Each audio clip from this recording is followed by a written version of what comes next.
If you haven't watched part 1 yet, which discusses the armor system, link is down in the description. Welcome back to Undead by Design. In this video, we'll be looking at a system I've seen complained about a lot, maybe even more than armor, and that is the point system. When zombies started, points had the same system from World at War to Black Ops 3.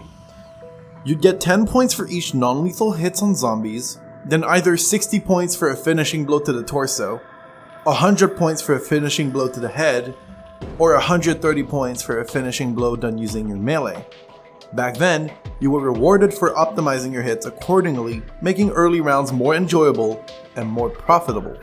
With Black Ops 4, Treyarch changed how the point system was handled to now reward killing without thinking much about it. You can still get some points from non-lethal hits, but they cap at 90 points per zombie. Then, you're given a bonus of either 30 points if you land a headshot final blow, or 60 if you land a melee final blow, resulting in either 90, 120, or 150 points based on the final hit on a zombie. This system was controversial at the time. It still is a little bit today, but once again, Black Ops Cold War shook things up more than Black Ops 4 did with its point system.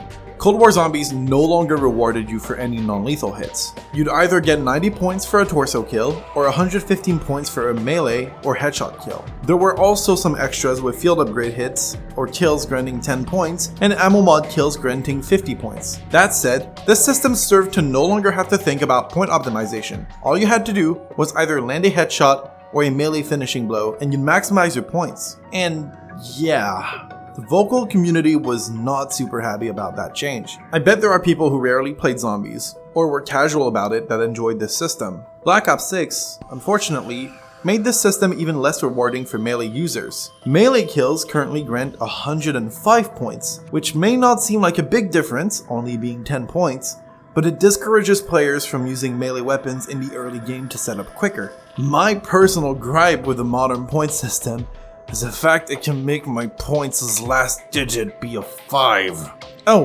Anyway. Now that we have context on the evolution of the point system, I want to bring up a list of goals I want to achieve with this take on the system. As a game designer, we find ourselves writing up a list of goals we want our designs to hit, as well as some non-goals, which is what we don't want our designs to achieve. Early rounds feel more rewarding and engaging. This is something I've seen people request on Twitter, and something Expert Fusion brought up when I made my feedback thread, and I definitely agree with him. Non-lethal hits are rewarded once again. With a lot of people requesting for a classic points system return, myself included, this is something we should hit to get that feeling back. And lastly, no changes to point inflation. What I mean by this is, while the amount of points you score on early rounds may be higher than it currently is with this proposed system, it shouldn't have an impact on higher rounds. You should still have around the same amount of points when you hit round 30, for example. As for non-goals, I only have one going into this simple design suggestion, and that is to make melee feel unrewarding. I shouldn't have to explain this one. We don't want to make melee feel less rewarding than headshots in this case. As I'll be explaining my design, we'll check off any goals I hit so you can see how a designer might think when needing to meet their goals. So let's start. My proposition for an optimal point system would have players earn 10 points for each non-lethal hits during the early rounds. Then, starting at a later round, like round 8, there would now be a limit as to how many times you can earn non-lethal hit points per zombie. It could start with a limit of 12, for example, which means 120 points for just shooting a zombie non-lethally on round 8, then getting the bonus 90 or 100 or 130 points, for example. As you progress rounds, that limit would go down by 1 until it hits 0 on, say, round 20. By that point, you'll likely have gotten set up and won't need to care too much about point optimization from non-lethal points.